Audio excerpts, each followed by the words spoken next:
அனைத்து வாகன சேதங்களுக்கும் அதிகப்படியான இழப்பீடு பெற்று தருகிறது உங்கள் ஆப்பி கிளைம். நாட்டில் இடம்பெற்ற 30 வருட கால பயங்கர யுத்தத்தினை வெற்றி கொண்டதை தொடர்ந்தே நான் தமிழ் மக்கள் மத்தியில் ஒரு கொடூரமானவனாக தமிழ் தேசிய கூட்டமைப்பினராலும் ஏனைய கட்சிகளினாலும் சித்தரிக்கப்பட்டேன் என முன்னாள் பாதுகாப்பு செயலாளர் கோத்தபாய ராஜபக்ச தெரிவித்துள்ளார்.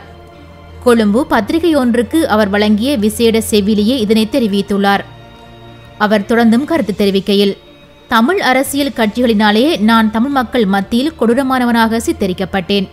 இதில் எவ்வித பொது நோக்கம் இல்லை. முற்றிலும் அரசியல் நோக்கங்களை மையப்படுத்தி அவர்கள் அவ்வாறு செய்தார்கள். அதற்காகவே என்னை ஒரு தீவிரவாத போக்கு கொண்டவனாக தொடர்ந்து காண்பிக்கின்றனர். நான் ஒருபோதும் தமிழ் மக்களுக்கு எதிரானவன் அல்ல. அதற்கான அவசியம் இல்லை. 2015ஆம் ஆண்டு ஆட்சி மாற்றம் ஏற்படுவதற்கு பிரதான காரணம் தமிழ் மக்கள் என்று குறிப்பிடுகின்றார்கள். இந்த கருத்தானது மிகவும் தவறானது. நகர் பிரதேசத்தின் சிங்கள இனத்தவர்களின் ஆதரவு எமக்கு கிடைக்கப்பெறவில்லை. பாரிய அளவிலான வாக்குகளினால் ஆட்சி மாற்றம் ஏற்படவில்லை. குறுகிய அளவிலான வாக்குகளே கடந்த அரசாங்கத்திற்கு எதிராக கிடைக்கப்பெற்றது.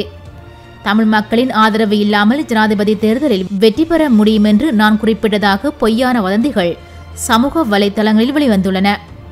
இந்த நிலைப்பாட்டினை அனைவரும் திரித்துக் கொள்ள வேண்டும்.